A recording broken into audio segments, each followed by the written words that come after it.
అందరికీ నమస్కారం. ముందుగా పిఎంసి ప్రేక్షకులందరికీ హనుమత్ జయంతి శుభాకాంక్షలు. మరి హనుమత్ జయంతిని పురస్కరించుకొని హనుమంతుల వారి గురించి ఎన్నో విషయాలను తెలియజేయడానికి ఈరోజు మనతో పాటు ఉన్నారు సీనియర్ పిరమిడ్ మాస్టర్ ప్రతిభ గారు. వారిని అడిగి మరిన్ని విషయాలను తెలుసుకుందాము. మేడం నమస్తే. నమస్తే అండి అందరికీ. పిఎంసి ఛానల్ చూస్తున్న ప్రతి ఒక్కరికి హనుమాన్ జయంతి శుభాకాంక్షలు. మీకు కూడా హనుమాన్ జయంతి శుభాకాంక్షలు.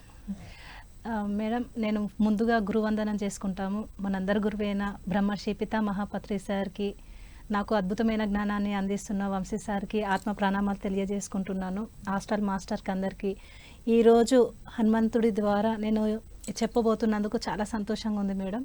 థ్యాంక్ యూ సో మచ్ మీ టీం అందరికీ. Thank you ma'am. అయితే ముందుగా మనము హనుమంతుని గురించి మాట్లాడుతూ ఆయన జననం గురించి తెలుసుకుందాం మ్యామ్. హనుమంతుని జననం యొక్క వివరణ ఏంటి, దాని గురించి తెలియచేయండి. మేడం, ముందు హనుమంతుడి యొక్క జననం కంటే వారి తల్లిగారైన అంజనాదేవి గురించి మనం తెలుసుకుందాము. ఎలా అంటే పైలోకంలో స్వర్గంలో అంజనాదేవి ఒక జన్మలో తను ఏం చేస్తుందంటే ఎంతో అంతగత్తెగా ఉండి అహంకారంతో వచ్చిన ఋషులని ఆట పట్టిస్తున్న టైంలో ఆ ఋషి శాపం పెడతారనమాట. అంటే వానరల్లాగా నువ్వు ప్రవర్తిస్తున్నావు, నీ చేష్టలు ఇలా ఉన్నాయని శాపం పెడతాడు. పెట్టినప్పుడు ఆవిడ ఏం చేస్తుందంటే రియలైజ్ అయిపోతుంది. తన తప్పు తను తెలుసుకొని ఆ ఋషికాలు పట్టుకొని నాకు శాపం నుంచి విముక్తి చెయ్యండి అని కోరినప్పుడు ఆయన చెప్తారనమాట, నువ్వు భూలోకంలోకి వెళ్ళిన తర్వాత వానరుల్లాగా నువ్వు జన్మ తీసుకున్న తర్వాత నీ గర్భంలో ఎవరైతే జన్మిస్తారో వారి ద్వారా నీకు ఈ శాపం అనేది పోతుంది అని చెప్తారనమాట. చెప్పిన తర్వాత అంజనాదేవి ఏం చేస్తుందంటే జన్మ తీసుకుంటుంది. ఒక వానర రాజు అయినా ఆయనకి కూతురుగా జన్మ తీసుకున్న తర్వాత పెద్దగా అవుతుంది. తర్వాత విద్యాబుద్ధులు అన్నీ నేర్చుకుంటుంది. తర్వాత వివాహం కూడా జరిగిన తర్వాత ఆయన అంజనాదేవి భర్త అంటారనమాట, మనకు సంతానం కోసం నువ్వు ధ్యానం చెయ్యి, నేను అడవి అంతా తిరిగేసి వస్తాను, నువ్వు ధ్యానంలో కూర్చో, నీకు రక్షణగా ఉండడానికి వాయువుని నేను రక్షణగా పెట్టిపోతాను అన్నప్పుడు ఆమె ధ్యానంలో కూర్చున్న తర్వాత ఏంటంటే ఆమె గర్భంలోకి ఆ శివుడు అంశ అయిన హనుమంతుడు తన గర్భంలో రెడీగా ఉంటాడనమాట జన్మ తీసుకోవడానికి. ఈ శివుడు ఎందుకు జన్మ తీసుకోవాలి అంటే అధర్మంగా వెళ్ళే దానిని ధర్మంలోకి తీసుకురావాలంటే ఆయననే ఈయన హనుమంతుడి రూపంలో జన్మ తీసుకుంటాడు. దీనికి కూడా ఒక కథ ఉంది, ఒక స్టోరీ ఉంది. గతంలో విష్ణువు సహాయం చేస్తాడు పార్వతీదేవికి, శివుడికి చేసినప్పుడు శివుడు ఏమంటాడంటే, భూమి మీద నువ్వు జన్మ తీసుకున్నప్పుడు నీకు నేను రాముడుగా నువ్వు వెళ్ళినప్పుడు నీకు తోడుగా నేను ఉండి సహాయం చేస్తాను, నీతో పాటు నేను ఉంటానని చెప్పేసి ఈ జన్మలో రాముడు భూమి మీద జన్మ తీసుకున్నప్పుడు హనుమంతుడిలాగా శివుడే ఆయన అంశ ద్వారా ఈ అంజనీదేవి గర్భంలోకి వస్తారనమాట. తర్వాత ఎప్పుడైతే హనుమంతుడు జన్మిస్తాడో, ఆంజనేయ స్వామి జన్మ తీసుకుంటాడో పెద్దవాడు అవుతూ ఉంటాడు. అయిన తర్వాత ఏం చేస్తారంటే అడవిలో తిరుగుతున్నప్పుడు ఆయనకు ఆకలేసినప్పుడు ఆ సూర్యుని చూసినప్పుడు ఒక పండులాగా అనుకున్నాక నేను దాన్ని తినాలి అని చెప్పేసి దాన్ని పట్టుకోవడానికి ఎంతో వేగంగా వెళ్తుంటాడు. వెళ్ళే కొద్దీ అది ఇంకా దూరంగా వెళ్ళే వరకు ఇంకా వెళ్తూ ఉంటాడు. వెళ్ళినప్పుడు వాయుదేవుడు ఏంటంటే గర్వంగా, అంటే నా వల్ల జన్మించిన, అంటే ఆయన రక్షణలో ఈయన పెరిగాడు కదా, ఆ అంజనీదేవి రక్షణగా ఈయన ఉన్నాడు కదా, సంతోషం అనమాట. ఆ టైంలో ఏంటంటే కొంచెం సిచ్యువేషన్ మారుతుంది. అక్కడ ఆయన సూర్యుడిని తిందామని వెళ్ళినప్పుడు అక్కడ ఉన్న ఇంద్రుడు ఏం చేస్తాడంటే వజ్రాయుధంతో ఇక్కడ వేస్తాడనమాట. వేసినప్పుడు ఇక్కడ తగిలిన తర్వాత ఆంజనేయ స్వామి పడిపోతాడు కింద ఒక కొండ మీద. స్పృహ తప్పి పడిపోయినప్పుడు ఇంకా వాయుదేవుడికి చాలా కోపం వచ్చినాక ఈ వాతావరణం అంతా గాలి లేకుండా ఆపేస్తాడనమాట. ఆపేసిన తర్వాత దేవతలందరూ బ్రహ్మదేవుడి దగ్గరికి వెళ్ళి మొక్కుకుంటారు, ఇలా వాయువు అంతా ఆగిపోయింది, సృష్టి అంతా నాశనం అయిపోతుంది అన్నప్పుడు అక్కడ చెప్తారనమాట. ఈ దేవతలందరూ ఏం చేస్తారంటే మళ్ళీ ఈ ఇంద్రుడే ఈయన వల్లనే ఇలా అయినందుకు ఆయన వచ్చి మళ్ళీ బ్రతికిస్తాడనమాట. ఆయన మీద చేయబెట్టినప్పుడు బ్రహ్మదేవుడు చేయబెట్టినప్పుడు లేచిన తర్వాత అక్కడున్న యముడు కానీ బ్రహ్మదేవుడు కానీ ఇంద్రుడు కానీ సూర్యుడు కానీ వీళ్ళందరూ ఏంటంటే ఆయన మామూలు మనిషి కాదు హనుమంతుడు అంటే వాళ్ళకి అర్థమైపోతుంది. ఈయన జన్మ రహస్యము వాళ్ళకందరికి అర్థమైపోయి ఈయన మామూలు మనిషి కాదు, మామూలు వ్యక్తి కాదు అని చెప్పేసి అక్కడ ఉన్న శక్తులన్నీ ఆయనకి ఇస్తారనమాట. అప్పుడు ఆయన ఎంతో శక్తివంతంగా తయారవుతాడు. అయిన తర్వాత వాయుదేవుడు ఏం చేస్తాడంటే అక్కడ అంతా మార్చేస్తాడు మళ్ళీ హనుమంతుడు మళ్ళీ లేచి కూర్చుంటాడు కదా. అప్పుడు ఏంటంటే కుబేర స్వామి కూడా ఆయన కూడా ఒక ఆయుధం ఇస్తాడు. ఏంటంటే గద ఉంటది కదా, ఆ గద ఇచ్చి ఏమంటారంటే నీకు ఇది ఎంతో సహాయం అవుతుంది, ఇది నీ చేతిలో ఉంటే అంతా నీ చేతిలో ఉన్నట్టే అని ఒక్కొక్కరు ఒక్కొక్క వరం ఇస్తూ ఉంటారు. అక్కడ ఉన్న దేవతలు అందరూ అలా ఇచ్చినప్పుడు ఆయనలో అనంతమైన శక్తి, చిన్నప్పుడు ఎంతో శక్తిని పొంది ఉంటాడనమాట. ఓకే, దానివల్ల ఆయన చిరంజీవుడు అన్న పేరు కూడా రావడం అనేది జరుగుతుంది. చాలా చక్కగా ఉంది ఆయన జననం గురించి. మరి ఆయన నుంచి మనం ఏం నేర్చుకోవాలి? ఇప్పుడు మీరు చెప్పిన కథ ద్వారా మనం ఆధ్యాత్మిక కోణంలో చూసుకుంటే ఏం నేర్చుకోవచ్చు అంటారు? ఇప్పుడు హనుమంతుడిని చిరంజీవుడు అని కూడా అంటారు. అంటే మనం ఎలా తీసుకోవాలంటే ఆయన వాయువును పట్టుకున్నాడు. అంటే ఆ శ్వాసను గమనిస్తూ ముందుగా అంజనీదేవికి మనము కృతజ్ఞతలు తెలియజేయాలి. తన నుంచే మనం నేర్చుకోవాలి. ఇప్పుడున్న ప్రతి ఒక్క తల్లి తన బిడ్డని ఒక ఆంజనేయ స్వామిలాగా పెంచాలి. అంటే 2 ఏళ్ల వయసు నుంచే ఆంజనేయుడికి ధ్యానంలో కూర్చోబెట్టింది, ఎన్నో విద్యా బుద్ధులని నేర్పించింది. అలాగే ప్రతి తల్లి కూడా తన బిడ్డకి చిన్నప్పటి నుంచే ధ్యాన మార్గంలోకి తీసుకురావాలి. ఆంజనేయుడు ఏంటంటే శ్వాసను గమనిస్తూ తన లోపల తన ప్రయాణం చేసి చిరంజీవిగా, అంటే ఇప్పుడు మనం కూడా ఏంటంటే శ్వాసను గమనిస్తూ ఉంటాము. మనలో ఉన్న, అంటే మన గురించి మనం తెలుసుకొని మనలో ఉన్న అనారోగ్య సమస్యల్ని పోగొట్టుకుంటున్నాం. అంటే అవన్నీ పోగొట్టుకుంటున్న జ్ఞానం పొందుతున్నప్పుడు మనం ఎప్పటికీ చిరంజీవులుగానే ఉంటాం కదా. ఇప్పుడు ఎంతో మంది, ఇప్పుడు విశ్వామిత్రుడు 1000 ఏళ్ళు బ్రతికారు. అలా ఎంతో మంది ఈ శ్వాసని గమనిస్తూ అంటే ఎంతో అద్భుతాలను చూస్తున్నారు. కాబట్టి ఇది మనం కూడా ఏంటంటే ఇంకా పెంచుకోవాలి. సాధన ఇంకా పెంచడం వల్ల ఏమవుతుందంటే మన చైతన్యం కానీ మన ఆత్మశక్తి కానీ ఎంతో విస్తరిస్తుంది. ఎంతో అద్భుతంగా ఆ హనుమంతుల్లాగా మనం కూడా మారిపోయి చిరంజీవిగా మనము ఉండొచ్చు. అది మనం కాకుండా మన పిల్లలకు కూడా మనం అది నేర్పియాలి. అది హనుమంతుడి దగ్గర మనం నేర్చుకోవాలి. చాలా చక్కగా చెప్పారు. అయితే మేము హనుమంతుడికి శాపం అనేది పెడతారు. అసలు ఆ శాపం అనేది ఎందుకు ఉంటుంది, దాని గురించి కూడా తెలియచేయండి. అయితే మేడం, ఇప్పుడు ఆంజనేయ స్వామి చిన్న వయసు, ఆయన ఏం చేసేవారంటే అడవులో అంతా తిరిగేవాడు. అంటే నాకు ఇంత శక్తి ఉంది, నేను ఏమైనా చేసుకోవచ్చు అని చిన్నతనం కదా. అక్కడ ఉన్న అడవిలో చెట్లన్నీ పీకేసేయాడు, పెద్దవన్నీ లాగే ఆయన శక్తితోటి. ఆ శక్తితోటి అంతా చెట్లని ఇరగొట్టేయడము, అక్కడ ఉన్న ఋషులని వాళ్ళు ధ్యానం చేసుకుంటుంటే వాళ్ళని డిస్టర్బ్ చేయడము. అక్కడ ఏంటంటే జంతువులని, ఒక ఏనుగుని ఆ తొండం పట్టుకొని మొత్తం తిప్పేసి విసిరేసేవాడు. అలా అల్లకల్లలో చేసేవాడు అనమాట. మొత్తము గందరగోళం అడవిలో చేసినప్పుడు అక్కడ ఉన్న ఋషులు ఇబ్బంది పడేవాళ్ళు. హనుమంతుడు వల్ల వాళ్ళు ఇబ్బంది పడి ఒకరోజు శాపం పెడతారు. నీకు ఇంత శక్తులు ఉన్నాయి అని చెప్పి, నీకు అహంకారం ఉంది కదా, ఈ శక్తులన్నీ నీకు పోవాలి, నీకు ఈ శక్తులన్నీ పోవాలి. నీకు ఎవరైతే గుర్తు చేస్తారో, నీకు ఈ శక్తులన్నీ ఎవరు గుర్తు చేస్తారో అప్పుడే నీకు ఈ శక్తులన్నీ వస్తాయి అని చెప్పేసి ఒక ఋషులు ఆంజనేయ స్వామికి శాపం పెడతారనమాట. ఓకే, అలా తన శక్తులు తనకు అంత అనంతంగా ఉన్నా కూడా తను మర్చిపోవడం అనేది జరుగుతుంది. అంటే దీనివల్ల కూడా, అంటే మనకి ఏవైనా మీరు ఆధ్యాత్మిక కోణంలో మనం చూసుకుంటే మనకి ఏ శక్తులు అయితే ఉన్నాయో మనం అహంకార పడకుండా దాని జోలికి, అంటే ఎక్కడ పడితే అక్కడ ఆ శక్తులను మనం వినియోగించకుండా ఎక్కడ అవసరమో అక్కడ మనం ఉపయోగించుకోవాలి, లేదంటే అవి దుర్వినియోగం అయిపోతాయి అన్నది మనం ఈ కోణంలో చూసుకోవచ్చు. ఇంకోటి ఏంటంటే మేడం, ఇప్పుడు ఈ ధ్యాన సాధన పెంచినప్పుడు మనకు శక్తులు వస్తాయి, థర్డ్ ఐ ఓపెన్ అయిపోతుంది, అంతర్థం అయిపోతుంది. అహంకారం, కొంతమందికి ఏంటంటే అహంకారం వచ్చేస్తుంది, నేను గొప్ప, నాకు అంతా తెలిసిపోతుందని. కొంతమంది మంచి మార్గంలో వచ్చిన వాళ్ళు కూడా చెడు మార్గంలోకి వెళ్ళిపోతున్నారు. ఇప్పుడు ఆంజనేయ స్వామి ధర్మ మార్గంలో ఉన్నాడు కాబట్టి ఒక దేవుడేండు, ఇప్పుడు అందరు పూజలు అందుకుంటున్నారు. ఇప్పుడు రావణుడు, ఆయన ఎంతో సాధన, ఎంతో శక్తి పొందుకున్నాడు, ఆ శివుడినే ప్రత్యక్షం చేసుకున్నాడు. ఎంతో శక్తి పొందినవాడు దుర్మార్గము ఆలోచనల ద్వారా ఈరోజు ఆయనను ఎవరు పూజించరు, ఆయన గురించి ఎవరు గుర్తించరు, ఒక విలన్ లాగా ఆయన అయిపోయాడు. అంటే నువ్వు ధర్మ మార్గంలో ఉండి నువ్వు సాధన పెంచుకొని నీ శక్తిని నువ్వు ధర్మం కోసం చేస్తే నువ్వు ఒక దేవుడుగా అయిపోతాడు, లేదు అంటే ఒక రావణుడిగా అయిపోతాడు. ఇక్కడ ఏంటంటే అహంకారంని ఎలా అంటే చాలామంది అహంకారంతో తనను తాను తక్కువ చేసుకుంటారు, విలువ అనేది పోతుంది. అదేంటంటే ఇక్కడ మనము హనుమంతుడి దగ్గర ఏం నేర్చుకోవాలంటే, మనం ఎంత ఎదిగినా ఎక్కడికి వెళ్ళినా మనం ఎక్కడి నుంచి వచ్చినాం అనేది గుర్తుపెట్టుకోవాలి. ఆ అహంకారమే మనల్ని దిగజారేలా చేస్తుంది మేడం. అక్కడ హనుమంతుడి దగ్గర ఆ సిచ్యువేషన్లో మనం ఎలా ఉండాలి, అన్ని శక్తులు పొందినాము. ఇప్పుడు మనం కూడా అతీంద్ర శక్తులు మనకు వస్తాయి. థర్డ్ ఐ ఓపెన్ అయినప్పుడు కొన్ని కనిపిస్తున్నాయి. కొన్ని అహంకారం వచ్చింది అనుకోండి, మనుషులు దూరం అవుతారు. నిజం చెప్పాలంటే మనుషుల్ని దూరం చేసుకుంటాం, అన్నీ పోగొట్టుకుంటాం మేడం. దీంట్లో మనం ఎప్పుడూ ఎరకతో ఉండాలి. వీటిలో మనం మాట్లాడే మాట, దాని మీద ఆధారపడి ఉంటుంది మేడం. అవును. అయితే ఇప్పుడు హనుమంత్ వాళ్ళ వారి గురించి మాట్లాడుతున్నాం కాబట్టి ఇప్పుడు హనుమంతుడు రామబంటు అని అంటూ ఉంటాం. మనము హనుమంతుడి పేరునే కాకుండా రామబంటు అని కూడా మనం పిలుస్తూ ఉంటాం. సో ఈ రామబంటు అనేది ఎందుకు వచ్చింది? దీని వెనుక కథ ఏంటి? రామబంటు అంటే రాముడు పక్కన, అంటే ఆ టైంలో ఆ సిచ్యువేషన్లో ఎంతోమంది రాముడితోటి జీవించి ఉన్నారు. అంతమందిలో ఈ హనుమంతుడు ఎందుకున్నారు అంటే ఆయన ధర్మంలో ఉన్నాడు. ఆయన మొత్తము విశ్వాసం అంటే నమ్మాడు.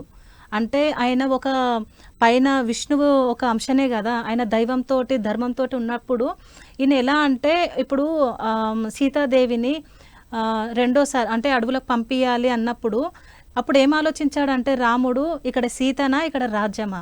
ఇప్పుడు సీతతో ఉండాలంటే ఇక్కడ రాజ్యంలో వేరే రాజ్యం నుంచి వచ్చిన రాజులు ఏం చేస్తారంటే యుద్ధం చేసేసి లాక్కుంటారు.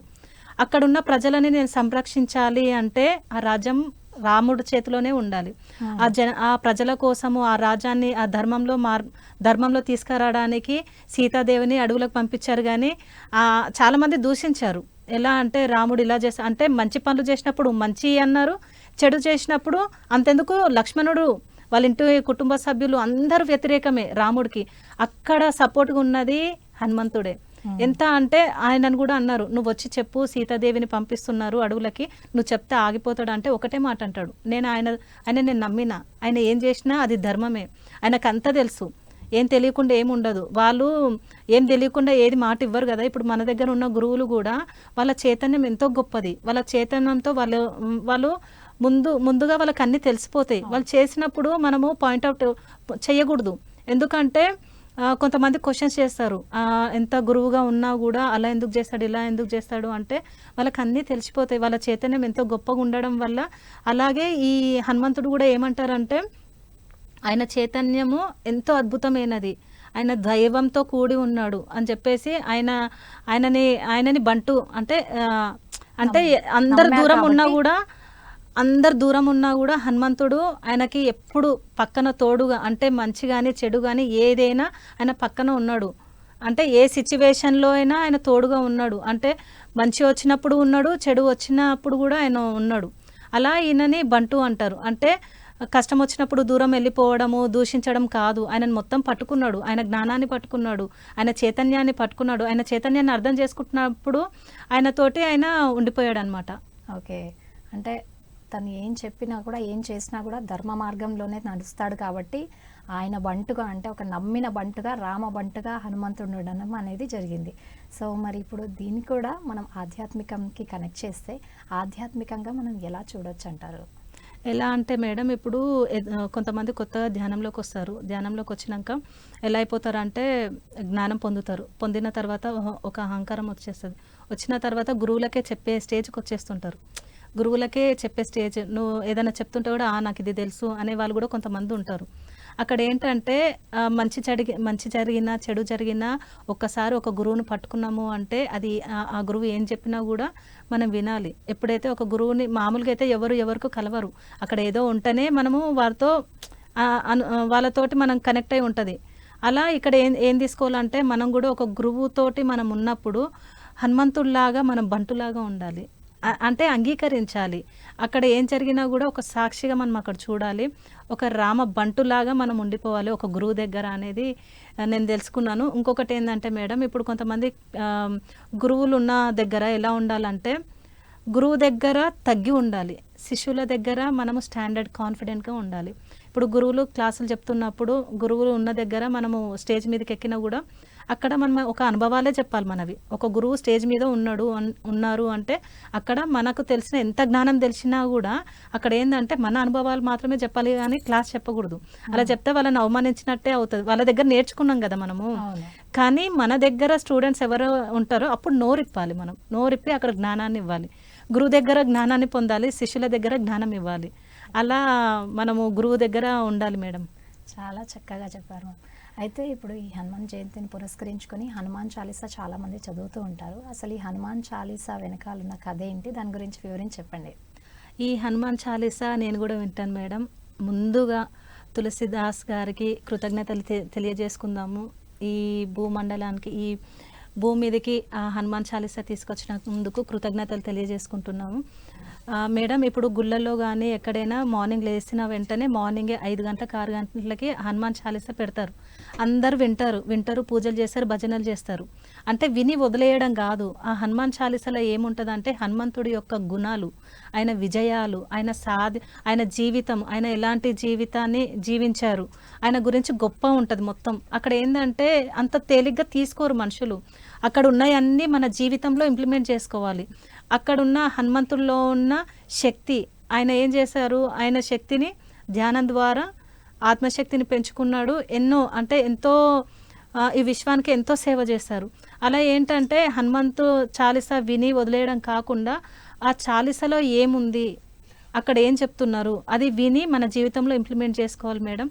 ఆ గొప్పతనాన్ని, ఆ గుణాలని, హనుమంతుడి యొక్క గుణాలని, ఆ ధైర్యాన్ని మనలో నింపుకోవడానికి ప్రయత్నం చేయాలి. Okay ma'am. అయితే ఇప్పుడు ఓవరాల్గా మనము ఈ హనుమంతుడి గుణాలు కావచ్చు, ఆయన శక్తిశాలి, చాలా బలశాలి అండ్ నమ్మిన బంటు అండ్ ఒక గొప్ప భక్తుడు రాముడికి అండ్ సీతాదేవికి కూడా. ఆయన ఎంతో అంటే తనకెంత శక్తి ఉన్నా తన సూక్ష్మ రూపంలోకి వెళ్ళి అక్కడ లంకలో సూక్ష్మ రూపంగా వెళ్ళి ఆమె బాగోగులు కూడా ఆయన చూసుకుంటూ ఉన్నారు. సో వీటన్ని క్వాలిటీస్ ఉన్న హనుమంతుడి గురించి మనము నేర్చుకోవాలి. ఈరోజు నేటి యువత కావచ్చు, మనందరం నేర్చుకోవాలి అంటే ఏం నేర్చుకోవచ్చు అంటారు? మెయిన్ ఇంకోటి ఏంటంటే గొప్ప బుద్ధివంతుడు, ఎంతో బుద్ధి కలిగిన వాడు. అంటే ఏ సిచ్యువేషన్లో ఏం మాట్లాడాలి, ఎలా బిహేవ్ చేయాలి అంటే ఆయన హనుమంతుడు ఎలా అంటే లక్ష్మణుడికి, రాముడికి, సీతాదేవికి వినయంగా ఉంటాడు. మిగతా బయటి వాళ్ళకంతా ఎలా ఉంటాడంటే ధైర్యంగా, కోపంగా అలా ఉంటాడనమాట. అయితే మనం అక్కడ ఏం నేర్చుకోవాలి అంటే హనుమంతుడి దగ్గర ఇప్పుడు నేను ఒకటి చెప్తాను మేడం. అంటే ఇప్పుడు మనం జాబ్లో చేస్తున్నాము, ఆఫీసులలో ఉంటున్నాము, పెద్దవారితో మనం ఎలా ఉండాలి, మన ఇంట్లో వాళ్ళతో ఎలా ఉండాలి అనేది మనం హనుమంతుడి దగ్గర నుంచే మనం తెలుసుకోవాలి. ఎలా అంటే ఇప్పుడు సీతాదేవి అశోకవనంలో ఉంది కదా, అక్కడ ఏంటంటే రాముడు యుద్ధం చేసిన తర్వాత అక్కడ ఆ రాజ్యాన్ని రాముడు గెలుచుకున్న తర్వాత ఏం చేస్తాడంటే ఆ రాజ్యాన్ని మళ్ళీ రావణుడు కొడుకైనా ఆయనకు అప్పచెప్పేశాడనమాట. దీన్ని నువ్వు పరిపాలించు అని చెప్పేసి అప్పచెప్పినప్పుడు సీతాదేవి ఏమంటుందంటే ఆమె కూర్చునే చోట ఒక చెట్టు కింద కూర్చుంటుంది కదా, ఆ వనంలో ఒక చెట్టు కింద కూర్చున్నప్పుడు తన పక్కన రోల్ ఉంటుందన్నమాట. ఆ రోల్ చూసి ఏమంటుందంటే చెప్తారనమాట, ఆ రోల్లో ఏది నూరినా కూడా అది అద్భుతంగా వంట తయారవుతుంది అన్నప్పుడు సీతాదేవి ఏం చేస్తుందంటే అది నా వెంట తీసుకెళ్ళిపోతాను అనుకుంటుంది. అనుకున్న తర్వాత హనుమంతుడికి చెప్తుంది, మనం వెళ్ళిపోతున్నాం కదా, ఈ రోల్ ఒకటి నాకు కావాలి, తీసుకెళ్దాము అన్నప్పుడు హనుమంతుడికి నచ్చదు. అది ఏంటంటే అది మనము ఒకరికి దానం చేసినాక మళ్ళీ దాంట్లో ఏది మనం తీసుకోవద్దు, అది తప్పే. అయితే సీతాదేవి గమనించదు, అది నచ్చింది తీసుకెళ్దాం అన్నప్పుడు హనుమంతుడు కూర్చొని దాన్ని లాగుతూ ఉంటాడు, అది రాదు. అయితే వేరే సుగ్రీవుడు వచ్చి అంటాడు అనమాట, నీకు ఇంత శక్తి ఉంది, పెద్ద పెద్ద కొండల్నే పిండి చేసిన వాడివి, ఈ చిన్న రోల్ నువ్వు తీయలేకపోతున్నావు అంటే ఇది కరెక్ట్ కాదు, అమ్మవారికి తెలియదు, ఇది దానం చేసినాక ఇది వాళ్ళ సొత్తే, ఇంకా ఇది మనం తీసుకోకూడదు, అమ్మవారికి తెలియదు అంటే ఆయన అంటాడు, సుగ్రీవుడు అంటాడు, చెప్పొచ్చు కదా నువ్వు కూడా అంటే వాళ్ళకి అన్నీ తెలుసు కదా, పెద్దవాళ్ళు కదా, మనం చెప్పకూడదు కదా అన్నప్పుడు ఏం చేస్తాడంటే సుగ్రీవుడు వెళ్ళి చెప్తాడనమాట సీతమ్మకి, అమ్మ ఇది మనము రాముడు గెలిచాడు, యుద్ధం చేసి రాజ్యాన్ని గెలిచాడు, లంకని గెలిచిన తర్వాత దానం ఇచ్చినాక మనం ఆ రోల్ తీసుకోవడము అది కరెక్ట్ కాదు కదా, తీసుకెళ్ళినా కూడా అది ఫలితం ఉండదు కదా అని చెప్పేసి ఆంజనేయుడు చెప్పింది ఆయన సుగ్రీవుడు వెళ్ళి చెప్తాడనమాట. సీతాదేవికి చెప్పగానే అయ్యయ్యో నేను ఎంత తప్పు చేయబోతున్నా, రాముడు ముందు నాకు ఎంత అది ఉంటుంది, నేను తప్పు చేసేదాన్ని అని చెప్పేసి కృతజ్ఞతలు చెప్తుంది ఈయనకి ఆంజనేయ స్వామికి. అంటే అక్కడ ఏంటంటే ఆయన బుద్ధి, ఎంతో విద్యావంతుడు, ఆయన ఎంతో గొప్పవారు, ఆయనలో ఎన్నో గుణాలు ఉన్నాయి. అంటే ఇప్పుడు సీతాదేవి అంటే వినయం. అక్కడ ఏంటంటే ఇప్పుడు ఒక గురువుకైనా కొంతమంది చెప్పేస్తారు, నువ్వు ఇలా ఎందుకు తప్పు చేస్తున్నావు, నువ్వు ఇది చేయకూడదు అని చెప్తారు. కానీ హనుమంతుడు ఏం చేశాడంటే వినయంగా, అంటే స్మూత్గా ఆయన హ్యాండిల్ చేశాడనమాట. ఇది అక్కడ జరిగే తప్పుని నువ్వు తప్పు చేస్తున్నావు అని చెప్పకుండా వినయంగా అక్కడ చెప్పడం వల్ల సుగ్రీవుడు సీతాదేవికి వెళ్ళి చెప్పడం వల్ల ఆమె రియలైజ్ అయిపోతుంది, అవును ఇది చేసేది తప్పు కదా అని చెప్పేసి అక్కడ వదిలిపెట్టేసి హనుమంతుడికి వచ్చి థ్యాంక్స్ చెప్తుంది అనమాట, కృతజ్ఞతలు చెప్తుంది. చెప్పినప్పుడు మనం అక్కడ ఏం నేర్చుకోవాలంటే ఇప్పుడు మన ఆఫీస్లో కానీ, స్కూల్లో కానీ, ఇంట్లో కానీ ఎక్కడైనా పెద్దవాళ్ళతో వినయంగా ఉండాలి. ఇప్పుడు హనుమంతుడికి ఎంతో శక్తి ఉంది, ఎంతో అసలు అద్భుతమైన శక్తులు అన్నీ పొంది ఉన్నాడు ఆయన. ఒక చిరంజీవి, ఆయనకి ఏ చేసేయడానికైనా ఉంది. హనుమంతుడు ఎలా ఉంటాడంటే రాముడు దగ్గర, లక్ష్మణుడి దగ్గర, సీతాదేవి దగ్గర ఎంత వినయంగా ఉంటాడంటే అది మనం నేర్చుకోవాలి. అంటే విద్యావంతుడు, బుద్ధివంతుడు, అంటే ఎంతో జ్ఞానం ఉంది. ఆయన తాడైతోటి అంజన అంటేనే ఆ తాడై, ఆయన ఎంతో శక్తి ద్వారా ఆయన తాడైతోటే అంత గుర్తించగలడు, అంత శక్తివంతుడు, అద్భుతమైన అందరి దేవతల దగ్గర శక్తి పొందిన వారు. అంత గొప్ప వ్యక్తి కూడా సీతాదేవి దగ్గర కానీ, రాముడు దగ్గర కానీ ఆయన ఎంతో వినయంగా ఉంటాడు. వినయంగా అంటే ఇప్పుడు మనం కూడా ఏం చేయాలంటే మన చుట్టూ జరుగుతున్న పరిస్థితులు, అంటే మన వారి పెద్దవాళ్ళు ఉంటారు, మన ఇంట్లో వాళ్ళు ఉంటారు, హార్ష్గా మాట్లాడకుండా వినయంగా, అది హనుమంతుడిలాగా మనం చెయ్యాలి. ఎలా అంటే ఒక సమస్యని మనం గట్టిగా మాట్లాడి పరిష్కరించే కంటే వినయంగా, అది హనుమంతుడి దగ్గరనే మనం అది నేర్చుకోవాలి. రైట్. అయితే మ్యామ్ ఇప్పుడు కొంచెం బియాండ్ వెళ్తే, ఇప్పుడు సీతని అపహరించుకొని వెళ్తాడు కదా రావణుడు, అక్కడికి కూడా జస్ట్ రాముడు ఒక హింట్ లాగా ఇస్తాడనమాట. వెళ్ళి చూసిరా సీతాదేవి ఎలా ఉందో అని చెప్పి ఒక ఉంగరాన్ని కూడా ఇవ్వడం జరుగుతుంది. సో తను అక్కడ కూడా వెంటనే వెళ్ళి, ఇప్పుడు తనకున్న శక్తి సామర్థ్యాలు, ఇందాక మనం మాట్లాడుకున్నట్టు శక్తి సామర్థ్యాలతో ఒకేసారి సీతాదేవిని కూడా తీసుకురావచ్చు. అలా కాకుండా అక్కడికి వెళ్ళి కూడా పరిస్థితులంతా గమనించి ఆ ఉంగరాన్ని సీతాదేవికి చూపించి తను రామ బంటుగా వచ్చానని చెప్పడం జరుగుతుంది. సో ఈ కాంటెక్స్ట్లో కూడా మనం చూసుకుంటే అసలు అట్లాంటి సిచ్యువేషన్లో ఆయనకు అంత బలం ఉన్నా కూడా అక్కడ ప్రదర్శించకుండా అంత వినయంగా వెళ్ళి చూసుకొని వస్తాడు కదా.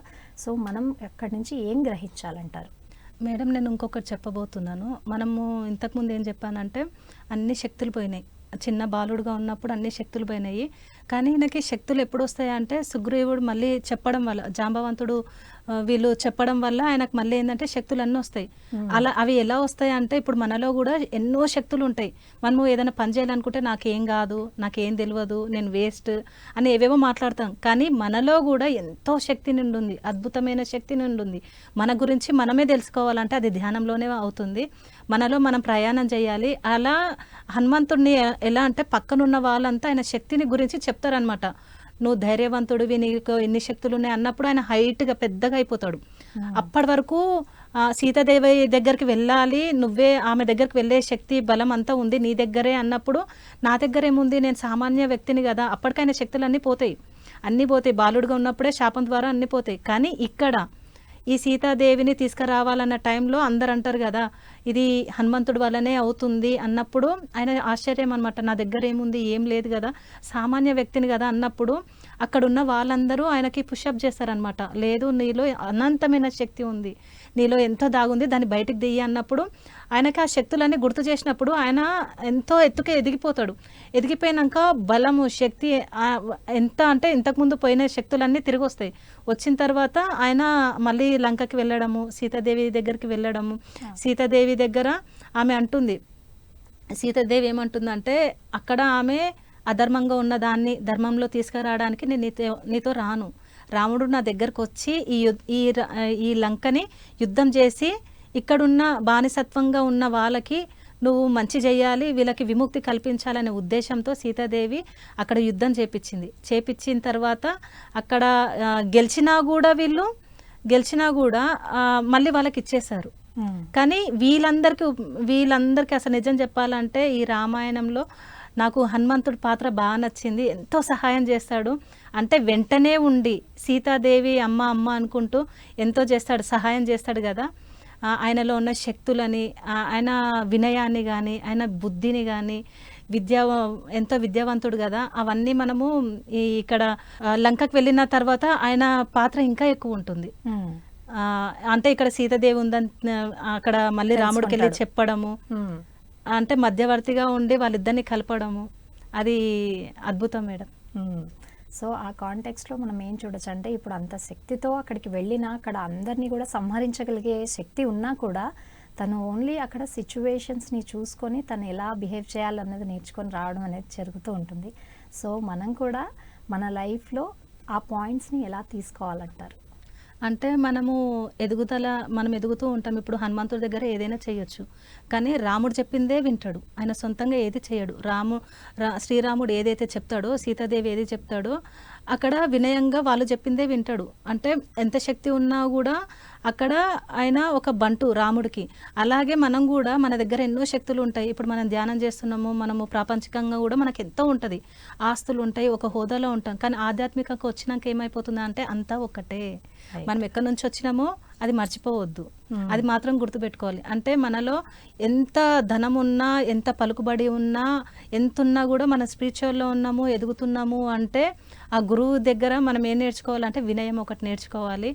అంటే ఎవరికంటే ఎక్కువ కాదు, ఎవరికంటే మనం తక్కువ కాదు. అంటే ఈక్వల్, సమానంగా ఉండాలి, బ్యాలెన్స్గా ఉండాలి. ఏ సిచ్యువేషన్ అయినా బ్యాలెన్స్గా తీసుకోవాలి. హనుమంతుడు ఏదో చేయొచ్చు, మనం కూడా ఏదైనా చేయొచ్చు.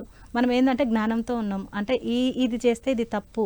అంటే ఆధ్యాత్మికంగా మనం ఎదుగుతున్నాం కదా, ఎదుగుతున్నప్పుడు ఏంటంటే కొత్త కర్మలు చేయకూడదు. మనం ఉన్నదాన్ని దగ్ధం చేయడానికే ఈ జన్మలో ఈ భూలోకంలో జన్మ తీసుకున్నాం.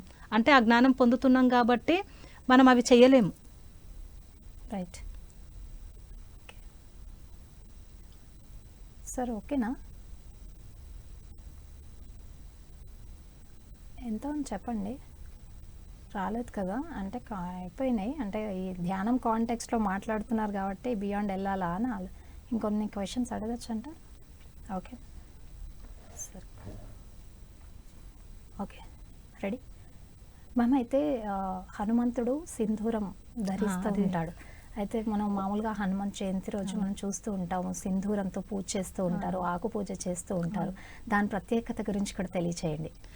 అంటే దీంట్లో రాజ్యంలో సీతాదేవి సింధూరం పెట్టుకుంటుంటే హనుమంతుడు సైడ్ నుంచి చూస్తాడనమాట, తొంగి తొంగి చూస్తుంటాడు. సీతాదేవి ఇక్కడ సింధూరం పెట్టుకుంటుంటే చూసిన తర్వాత వచ్చి అడుగుతాడనమాట, అమ్మ నువ్వు ఇక్కడ ఎందుకు పెట్టుకుంటున్నావు అంటే, శ్రీరాముడు ఆయనకి రక్షణగా ఉండడానికి నేను ఇక్కడ ఇది పెట్టుకుంటున్నా అనగానే ఆయన ఏం చేస్తాడంటే ఇంత సింధూరం తీసుకొచ్చి తన ఒళ్ళంతా పూసేసుకుంటాడు అనమాట. పూసుకున్న తర్వాత అడుగుతారు, నువ్వు ఎందుకు ఇలా పూసుకున్నావు అంటే, నువ్వు ఇంత కొంచెం సింధూరం పెట్టుకుంటేనే ఆయనకు రక్షణగా ఉన్నప్పుడు నేను ఒళ్ళంతా పెట్టుకొని ఆయనకు మొత్తానికి నేను రక్షణగా ఉంటా అని చెప్పినప్పుడు శ్రీరాముడు అంటారనమాట, అంత ఆయన భక్తి, రాముడి పట్ల ఆయన భక్తిని చూసి ఏమంటాడంటే, నిన్ను ఎవరైతే ఈ సింధూరంతో దర్శించిర్రో వాళ్ళకంతా మంచి జరగాలి, వాళ్ళకి రక్షణ కలగాలి అని చెప్పి అప్పుడు అంటారనమాట. అప్పటి నుంచి మనకేందంటే ఆయన ఎప్పుడు చిరంజీవిగా భూలోకంలో, అంటే ఇప్పుడు గుళ్ళల్లో ఆయనకి అంత సింధూరం పెడతారు కదా, ఆ సింధూరంతో అది మనకు రక్షణ.